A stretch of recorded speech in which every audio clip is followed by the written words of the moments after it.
One, first and foremost, I'd like to give all praises, honor, and glory to Yahweh, Bahasham Yahushai, Bahasham Rakakwadash. Double honors to the elders and the apostles, the great millstone that rule well, and peace and salutations to the elect of Israel. To you I say Shalom. Lord willing, this lesson is edifying to the flock of Yahweh, Bahasham Yahushai. And this is Obadiah 1:1, starting from the top. The vision of Obadiah, thus saith the Lord Yahweh concerning Edom. All right, Edom is also known as the so-called white man, or it could be synonymous with America as well, man. All right, continuing on, we have heard a rumor from the Lord Yahweh, and an ambassador is set among the heathen. Arise ye, and let us rise up against her in battle. Behold, I have made thee small among the heathen. Thou art greatly despised. Right. So America, all right, also the so-called white man, is despised among the heathen, right? You go to other lands, you talk to other people that's from other lands, they'll tell you that, America really ain't shit, man. All right, people come to this place for the opportunity, right? Because this is a consuming nation, right? So you could come here and start a business, right? Because it's easier for heathens to come here and start a business because they have more benefits when they come here, man. That's why you hear stories about heathens coming to Babylon with $2 in their pocket and becoming multi-millionaires, man. All right, because they may have got $2 in their pocket, but they receive benefits for not only the U.S. government from their government too, man. All right, a lot of even plantations, man. A lot of plantations, you apply for a job in another state, and they'll offer you something called a relocation fee, man, where they'll pay you for you to move so you can work for them. It's just like a Babylon. The government gives out grants to foreigners so they could come here, man, and build this nation up, man. Because Esau Edom doesn't build anything, man. He just, creates fake money and pays people to build it for him, man. It's all a trap. And that's part of the reason why America is so despised, man. All right? The illusion of wealth, man. But it's really it's all debt. And this place, debt is considered wealth. But let me not stop backtracking.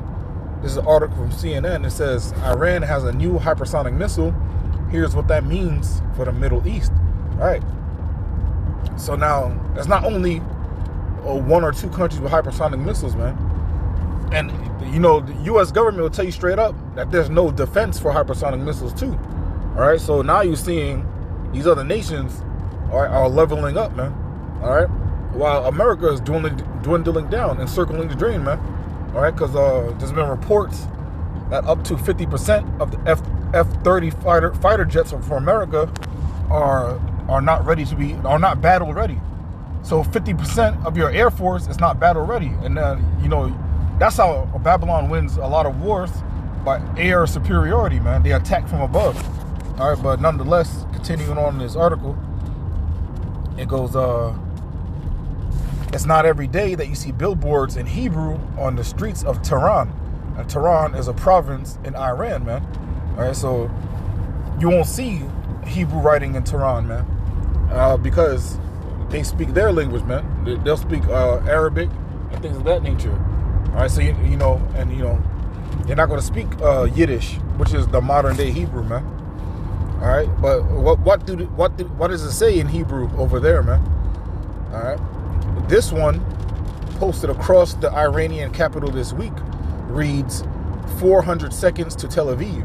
All right, so you got missiles with Hebrew characters on it, or Yiddish characters on it, and it says, these hypersonic missiles only going to take 400 seconds to get to the capital of Israel, man.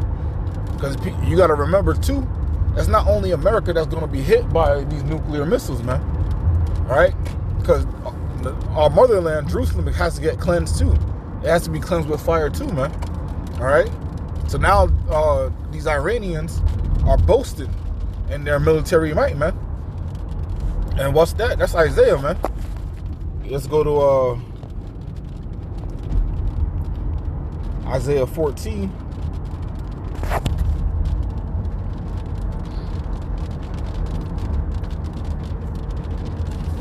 Isaiah 14, starting at verse 6. He who smote the people in wrath with a continual stroke, he that ruled the nations in anger is persecuted and none hindereth, right? Who was that talking about? That's talking about America, man. The so-called white man, Esau, Edom, man, the wicked, right?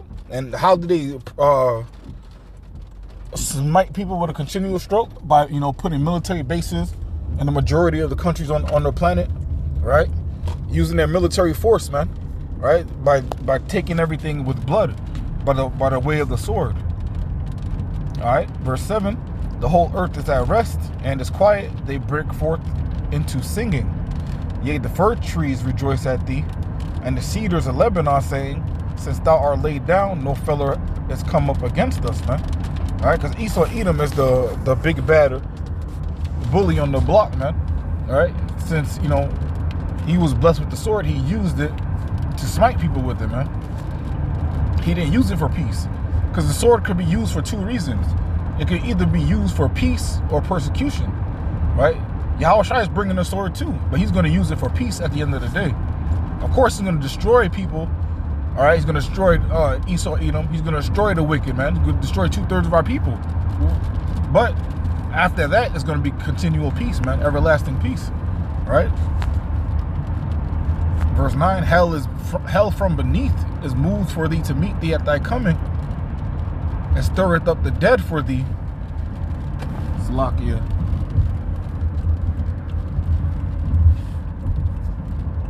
Bear with me 1 second.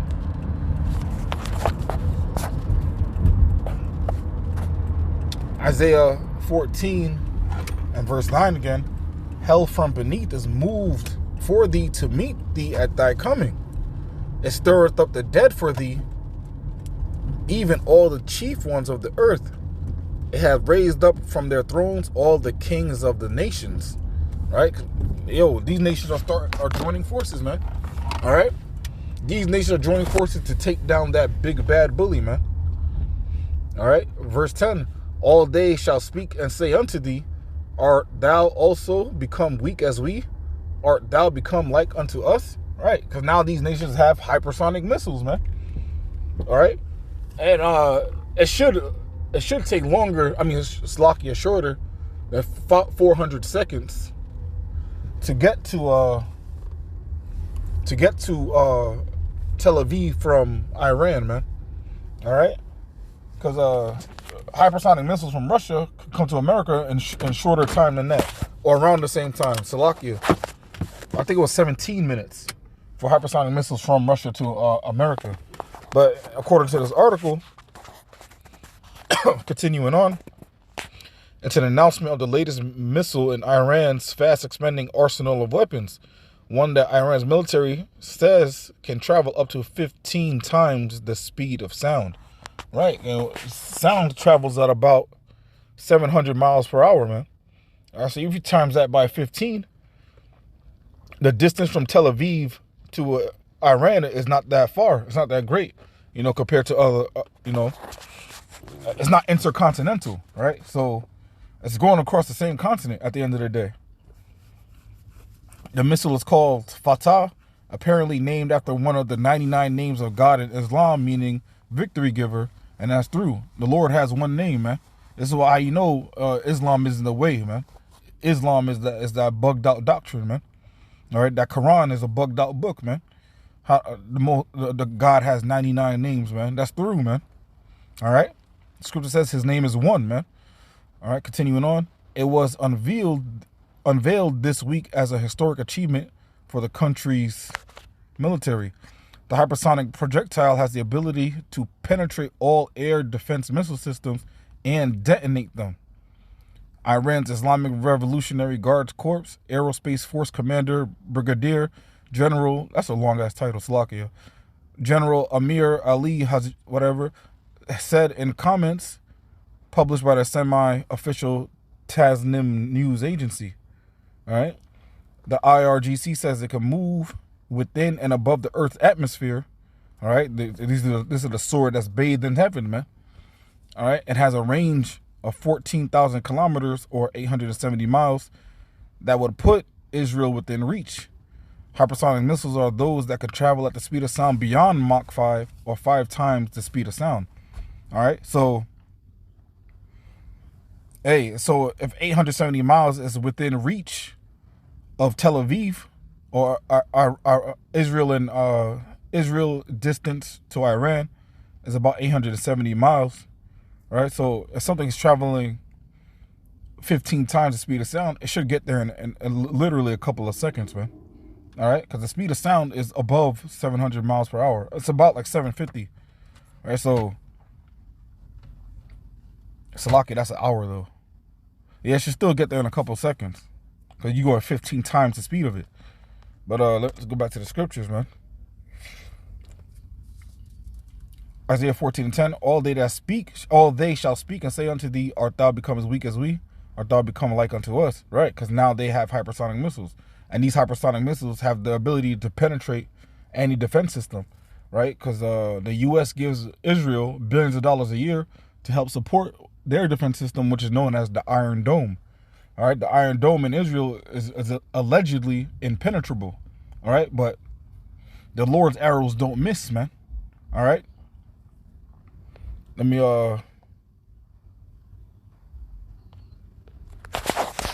try